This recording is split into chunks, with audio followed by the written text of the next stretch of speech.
मैं वोट मांगने जाऊंगा नहीं, क्योंकि मैंने शहर का विकास किया हूं। उनको गली गली घूमना पड़ता है, तो ये साबित हो गया कि जो उन्होंने विकास किया वो नागपुर की जनता के हित में नहीं था। वीवीआईपी सीट नागपुर से नितिन गडकरी के खिलाफ उम्मीदवार कांग्रेस के विकास ठाकरे यहां पर अपना वोट डालने आए हुए हैं।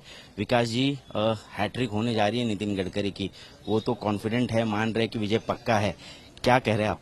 नहीं, ये हैट्रिक होने जा रही है, आप बोल रहे हैं। मतदाता क्या बोल रहा है वो अभी तक डिसाइड नहीं हुआ ना। मतदाता ने वोट डालने के पहले आप अगर बोलेंगे हैट्रिक होने जा रही है तो आप और कॉन्फिडेंस में, ऐसे मुझे लगता है। लेकिन किन मुद्दे पर आप ये चुनाव लड़ रहे हैं और कौन से ऐसे मुद्दे हैं जो आपको लगता है कि नितिन गडकरी ने अभी तक वो काम पूरा नहीं किया है, नागपुर की जनता के लोगों की अपेक्षाएं हैं? मुझे लगता है कि जिन मुद्दों के ऊपर ये चुनाव हुआ, 2014 में नरेंद्र जी मोदी, इस देश की सत्ता उनके हाथ में, गडकरी जी बने, और इस देश का लोकतंत्र जिंदा है कि नहीं, ये उन्होंने इसका सवाल लेने को ना। अगर उन्होंने विकास किया तो लोगों की पार्टियां क्यों तोड़ी? अगर उनको अपोजिशन का डर नहीं है तो ईडी की नोटिस दिखा के नेताओं के अपने पार्टी में क्यों लिया, और नहीं लिया वो मुख्यमंत्री जेल में गए। तो लोकतंत्र में ये चलता नहीं है। जनता खुले आंख से देख रही है और जनता इन्हें घर में बिठाएंगी। विकास का मुद्दा तो नितिन गडकरी उठा रहे हैं, लेकिन विकास ठाकरे ही उनके खिलाफ मैदान में खड़े हैं।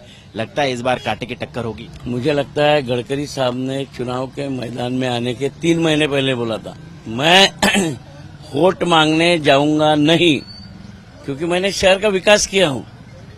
और जैसे ही चुनाव चालू हो गया, हर गली गली में घूमते दिख गए।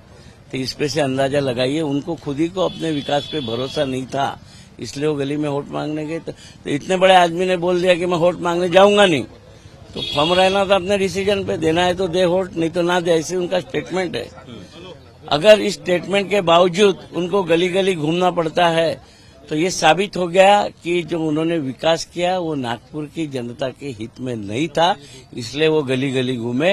नहीं तो उनका कॉन्फिडेंस लेवल जो था उससे वो अपनी जगह पर बैठे रहते, लोग जाके वोट दे देते थे। बीजेपी ने तो पूरी ताकत झोंक दी, पीएम मोदी से लेकर सीएम योगी आदित्यनाथ सभी नितिन गडकरी के प्रचार में शामिल हुए। मुझे लगता है कि 10 साल कैबिनेट मंत्री हुए आदमी को अगर इतने बड़े लोगों की ताकत झोंकना पड़ता है, और मेरे लिए ताकत ये शहर की जनता ने झोंकी, सारी पार्टियां वर्सेस भाजपा, नागपुर की जनता वर्सेस भाजपा, ऐसी ये सामना है।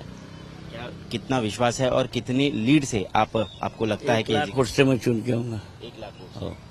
ठीक है, तो ये थे विकास ठाकरे जो यहाँ पर दावा कर रहे हैं कि 1 लाख वोट से वो नितिन गडकरी को हराएंगे। हालांकि वीवीआईपी सीट है, केंद्रीय मंत्री है नितिन गडकरी, और इस बार अपनी हैट्रिक पूरी करने की कोशिश में नितिन गडकरी मैदान में उतरे हुए हैं। कैमरा पर्सन सचिन सावन के साथ मैं ऋत्विक भालेकर, नागपुर, आज तक।